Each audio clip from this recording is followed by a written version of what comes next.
સમાચાર અમદાવાદથી પ્રાપ્ત થઈ રહ્યા છે। 7th ડે સ્કૂલમાં વિદ્યાર્થીની હત્યાનો કેસ, શાળાને મળેલી નોટિસ અરજી પર હાઈકોર્ટમાં સુનાવણી। 7th ડે સ્કૂલને હાઈકોર્ટે સૂચન કર્યું, મૃતક વિદ્યાર્થીની યાદમાં ફી માફ કરે શાળા। 10% જેટલા વિદ્યાર્થીઓની ફી માફ કરે શાળા। દર વર્ષે 1000 જેટલા વિદ્યાર્થીઓનો પ્રવેશ નજીવી ફીમાં કરવા સૂચન।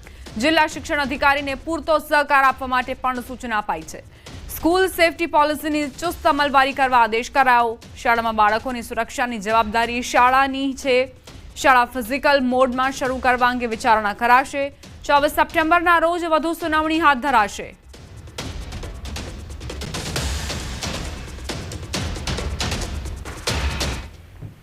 પંખો ફરતા જ ઉડી ગયું 11 લાખનું દૂધ, અને આ કહેવું છે વડગામની દૂધ મંડળીના ચેરમેનનું। બનાસકાંઠાના વડગામ તાલુકાના કોદરામ ગામની દૂધ ઉત્પાદક મંડળીમાં એક વિચિત્ર ઘટના બની છે। થયું એવું કે ગામમાં રવિવારના દિવસે વાર્ષિક સાધારણ સભા યોજાઈ હતી, જેમાં ડેરી દ્વારા સાધારણ સભામાં 6.25% ભાવ વધારો જાહેર કરાયો, પણ તે ન ચૂકવાતા ગામ લોકો નારાજ થયા।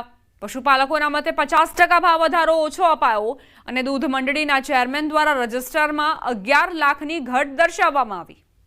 વાર્ષિક અહેવાલમાં 11 લાખની ઘટ બતાવતા પશુપાલકોએ પૂછ્યું તો ચેરમેને કહ્યું, પંખાના કારણે દૂધના વજનનું બેલેન્સ ન રહ્યું, જેના કારણે વધઘટ થઈ છે।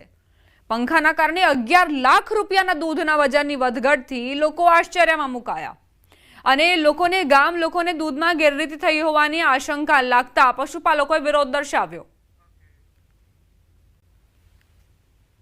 અમારા ડેરીમાં આ હું ચાલે છે એ અમને કોઈ ખબર પડતી નહીં। અમને એવું લાગે છે હિસાબમાં 12% અમારે નફો બેસવો જોઈએ, પણ એમાં હવા 100% આલે। આમાં આ બયોને નભા બુસી દીધી। 2 લાખનું પીસું દૂધ ઉડી ગયું પંખાથી, તે અમારે નફો ઓછો આવ્યો 150%, એટલે 150% તો નફો ના જ ચાલે। અમારે 10 થી 12% નફો તો અમારે જોવો જ કર। અમારે તો બધું આના ઉપર જ અમે ચલાવીએ। સવારે 4 વાગે ઉઠીએ, કાળી મજૂરી કરીએ, હોજી લીટર દૂધ વધારે કરીએ। ના લો તો અમે તો જઈએ, છોકરો જીવડાવવા પડે ના જીવડાવવા પડે, પંખા દૂધ પી જાય ચાલે? મોની હોય તો મેં પી જોઈ। કોણ કે આવું ગોમ ના કહેતા હશે, કોણ કે કાલ મીટિંગ 15 હતી અમે તો પણ આ દૂધ પીજું કોણ પીજું? કોઈ બહેરે પીધું, કોઈ આદમીએ પીધું, કોઈ ચેરમીએ પીધું, કોઈ મંત્રી પીધું, કોઈ ભરવા વાળા દૂધ પીજા। એ પંખા દૂધ પીવા માંડ્યા તો 2 પંખા અમારે ઘેર મોકલાવજો કે એક કોપી આપી તો એની અંદરથી અમે મોટી તપાસ કરી તો 11 લાખના દૂધની ઘટ જાણવા મળી। તો 11 લાખના દૂધની ઘટ કેમ પડી છે એવો પ્રશ્ન પૂછ્યો તો ચેરમેન દ્વારા એવો જવાબ મળ્યો કે આ પંખાનું જે વાઇબ્રેશન થાય છે ને એનું વજન કોટા ઉપર નિયંત્રણ ના રહેવાના કારણે આ ઘટ પડી છે। જૂનાગઢ જિલ્લામાં શિષ્યવૃત્તિના 4.60 કરોડ રૂપિયાનું મસમોટું કૌભાંડ આચરવામાં આવ્યું એવી ચોંકાવનારી માહિતી સામે આવી છે। આ કેસ અંગે પોલીસે તાબડતોડ કાર્યવાહી કરી। જૂનાગઢ એસઓજી ટીમે 4 આરોપીઓને અટકાયતમાં લીધા અને હજુ એક આરોપીની શોધખોળ ચાલુ છે।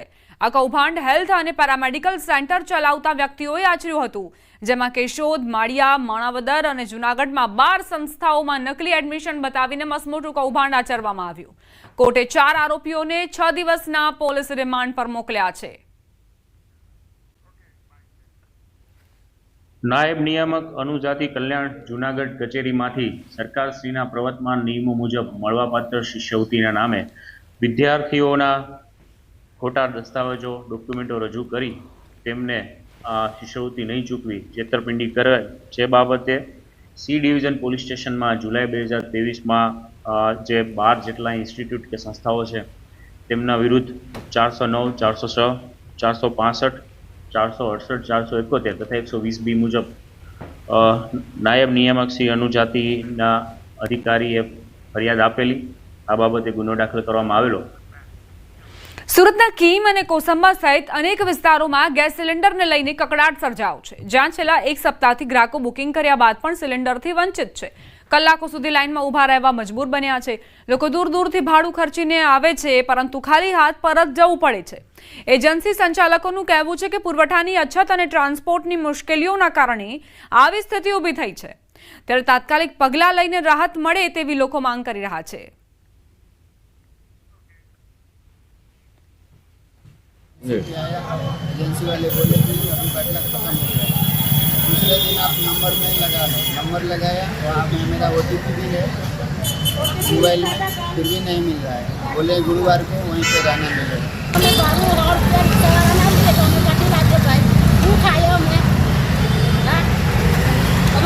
રિક્ષા મૂકીને આજે હું 8 વાગે નહીં આવું છું. મને કંઈ કાલે 8 વાગે આવજો તો મેં આજે 8 વાગે નહીં આવું. હું અત્યારે 10 વાગ્યાનો આવેલો છું, અડધો કલાકથી ઊભેલો છું અને હજુ વેઇટિંગમાં લાઈન ચાલુ જ છે. હવે ત્યાં ગયા પછી બોટલ મળશે કે નહીં એની કોઈ ગેરંટી નથી ને છેલ્લા કેટલા વખતથી આ પ્રોબ્લેમ ચાલી રહ્યો છે. લાઈનમાં ઊભા રહી તો એ લોકોને પહેલે આપો, તમારા કામવાળાને તમે ગમે ત્યારે આપી શકો છો. તો અમારે એ કેવું છે કે લાઈનમાં ઊભા રહીને પબ્લિક જે તકલીફ બેઠે છે, તો જેવી રીતના આ રાશન કાર્ડના વિભાગ કર્યા છે દુકાનના, એવી રીતના એજન્સીનો પણ વિભાગ કરવો જોઈએ. અને અહીંયા વૃદ્ધો પણ ઊભા રહે છે તકલીફમાં, તો આ લોકોએ બહાર આવીને કહેવું જોઈએ કે ભાઈ હવે સ્ટોકમાં સિલિન્ડર નથી તો તમે લોકો લાઈનમાં ઊભા નહીં રહો. કેમ કે આ લોકો અંદર બેસેલા હોય, એ લોકોને ખબર હોય છે કે સ્ટોક કેટલો છે. તો વધેલો સ્ટોક હોય તો માણસોને ગણીને પાછળથી ના કહી દેવું જોઈએ કે ભાઈ હવે તમે અહીંયા ઊભા ના રહો, તમને સ્ટોકમાં સિલિન્ડર નથી તો નહીં મળશે. 2 દિવસ પહેલાં મારી મમ્મી આવેલી, તો મારી મમ્મીની ઉંમરમાં ક્યાં અહીંયા ઊભા રહેવાના. 2 દિવસથી મારી મમ્મી પર આવીને ગયા છે. પછી મેં કાલે પણ નહીં મળ્યો, મારી મમ્મી આવીને ગયા. પછી મેં કીધું કે મેં જામ છું, એમને કોન્ટેક્ટ કરીને જ આવ્યો છું ને એમણે મને કોન્ટેક્ટમાં કીધું છે કે હા તમને મળી જશે ને એ લાઈન પર છે. મેં કહ્યું લાઈનમાં અમે બોટલ બધું નોંધાવી લીધું છે. મેં કહ્યું લાઈનમાં ઊભા રહેવા પછી અમને બોટલ મળવું જોઈએ, પછી પાછા રિટર્ન નહીં થવું જોઈએ. તમારે કોઈ અફરાતફરી કરવાની જરૂર નથી. આ ઉપરથી મેન્ટેનન્સ નથી ગેસની બોટલનો એટલે આ પ્રોબ્લેમ આવે છે. આમાં એજન્સીનો તો કોઈ વાંક જ નથી. તો તમને અપીલ છે કે તમે લાઈનમાં ઊભા રહો, ટોકન લો અને બોટલ તમને મળશે. અમારી પાસે જેટલા બી આવશે બોટલ એટલી અમે સપ્લાય આપવાની ટ્રાય કરીએ જ છીએ. શનિવારના બુકિંગ પર બી બોટલ આપશું, પણ એના માટે તમારે ટોકન લેવી જરૂરી છે. અને જો અમારી પાસે ગાડી આવશે તો અમે ગામ ટેમ્પા બી મોકલી આપીશું. થોડું રસ્તાના અભાવને કારણે જે પેલા જે ગાડીઓ ખડી તે થોડી લેટ પડે છે અને એને લીધે થોડું એ સમયને એને એટલે કસ્ટમરને પેલું કેવું થાય કે ભાઈ પેનિક થઈ ગયું કે ભાઈ ગેસ નથી આવું થઈ ગયું. લાઈન વાંડો લાઈન પ્રમાણે જ આપણે આપીએ છીએ અને ઓટીપી લઈને જ આપણે આપીએ છીએ. પણ આમાં જે ઇન્ડસ્ટ્રીયલ સિલિન્ડર જે હોય છે 19 kgના અને 5 kgના જે સિલિન્ડર લેવા આવે તો એ કસ્ટમરને આપણે ત્યાં કહીએ કે ભાઈ તમે ત્યાંથી લઈ લો, એટલે એમાં કોઈ લાઈન નથી ને ઇન્ડસ્ટ્રીયલનો છે એટલે એમાં કોઈ નથી. આપણે અવેલેબલ સ્ટોક છે આપણી પાસે, એટલે ત્યાંથી એ લોકો ત્યાંથી બારોબાર લઈ લે અને એ લોકો પછી મારી જોડે બિલ ફરાવી લે. સમાચાર ભરૂચથી સ્વચ્છતા હી સેવા કાર્યક્રમના ધજાગરા ઉડ્યા. આમોદ નગરપાલિકા પ્રમુખે કાર્યક્રમના ધજાગરા ઉડાવ્યા. કચરો રોડ પર નંખાવીને ફોટોશૂટ કરાવતા કેમેરામાં કેદ. પ્રમુખ જલપા પટેલ અને ચીફ ઓફિસર પંકજ નાયકે સફાઈના કરેલા નાટકના દ્રશ્યો સામે આવ્યા છે. સફાઈ કર્મચારીઓ આમોદ નગરપાલિકાના કમ્પાઉન્ડમાં ઓલરેડી સવારમાં સાફ સફાઈ કરેલી હતી. તે છતાં જાતે આમોદ નગરપાલિકાના ચીફ ઓફિસર સાહેબ શ્રી, આમોદ નગરપાલિકાના પ્રમુખ શ્રી એ જાતે ફોટોશૂટ કરવા માટે જાણી જોઈને ત્યાં આગળ કચરો નખાવે છે અને ફોટોશૂટ કરાવે છે. ડીસામાં ખેતીવાડી વિભાગે શંકાસ્પદ ખાતર ઝડપી પાડ્યું.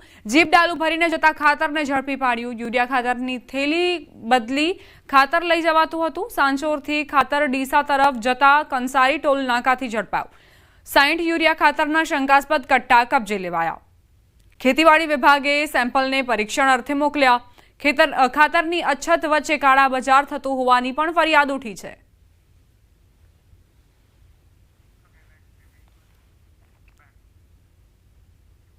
એક તરફ ખાતરની અછત છે, તેવામાં સબસિડીવાળું નીમ કોટેડ યુરિયા ખાતર મળવાની ઘટના સામે આવી.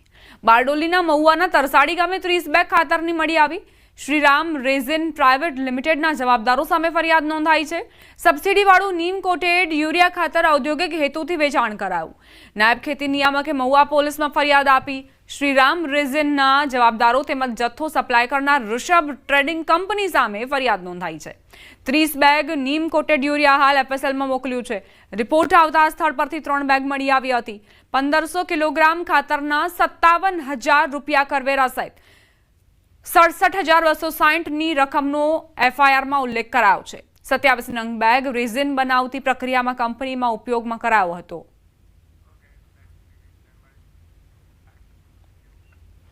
સુરત રેલવે સ્ટેશન પાર્કિંગનો વધુ એક વિડીયો વાયરલ થયો છે. પાર્કિંગમાં ગાડી ન મૂકવા બાબતે કોન્ટ્રાક્ટરના માણસોએ મુસાફર સાથે બબાલ કરી.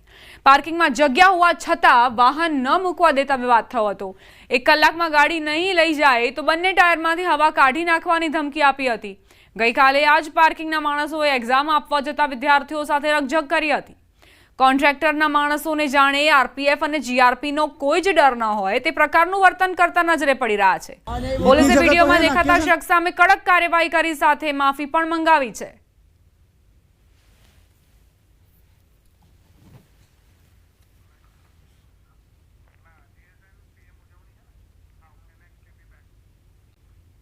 આ તરફ સોમનાથ ટ્રસ્ટ દ્વારા પીએમ મોદીના જન્મદિવસ નિમિત્તે વિવિધ કાર્યક્રમનું આયોજન કરાયું, જેમાં રાજ્યની તમામ સંસ્કૃત પાઠશાળાના 4500થી વધુ ઋષિકુમારો અને ગુરુજનોએ મંત્રોચ્ચારથી પીએમ મોદીને આશીર્વાદ પાઠવ્યા. પ્રધાનમંત્રીના દીર્ઘ અને યશોમય આયુષ્ય માટે સોમનાથ મહાદેવની મહાપૂજા, પાઘ પૂજા, આયુષ્ય મંત્ર જાપ કરાયા અને સોમનાથ દાદાને 75 કિલો લાડુનો મનોરથ પણ ધરાયો.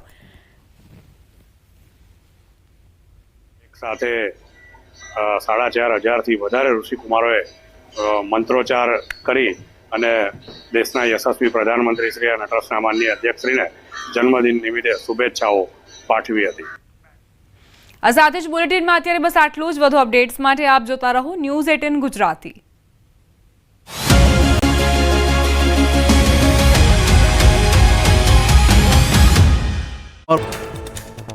વલસાડ જિલ્લાના કપરાડામાં ધોધમાર વરસાદ ખાબકતા નદી નાળા થયા બે કાંઠે. ચીકેચી માળ ફળિયાની ખાડીમાં ધસમસતો પ્રવાહ વહેતો થયો.